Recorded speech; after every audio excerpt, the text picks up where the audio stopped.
دیکھیے، نکاح اور شادی یہ انسان کی نئی زندگی کا آغاز ہوتا ہے، اور اس نئی زندگی کے آغاز پر اگر سنتوں کا اہتمام نہ کیا جائے اور رسم و رواج کو ترویج دی جائے تو یہ بہت بڑا خسارہ ہے اور بہت بڑا نقصان ہے۔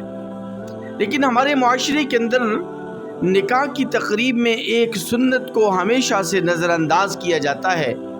میں اس سنت کی طرف اشارہ کرنا چاہتا ہوں اور نکاح پڑھانے کا مسنون طریقہ آپ کے سامنے عرض کرنا چاہتا ہوں۔ دیکھیے، نکاح تو منعقد ہو جاتا ہے کیونکہ نکاح کے اندر تو ایک ہی فرض ہے، وہ ہے ایجاب و قبول۔ میاں بیوی راضی تو کیا کرے قاضی، ایجاب و قبول ہو جائے نکاح منعقد ہو جاتا ہے۔ باقی جو گواہ ہیں تو گواہ بھی فرض نہیں ہے بلکہ وہ بھی شرط ہے، اور گواہوں کا ہونا یہ شرط ہوتا ہے، وہ بھی فرض اور واجبات میں داخل نہیں ہے۔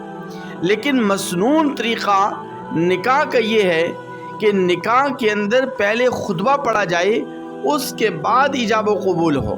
لیکن ہم اپنے معاشرے کے اندر دیکھتے ہیں کہ اکثر و بیشتر جگہوں پر دیکھا گیا ہے کہ وہاں پہلے ایجاب و قبول ہوتا ہے، پھر اس کے بعد آخر میں خطبہ دیا جاتا ہے۔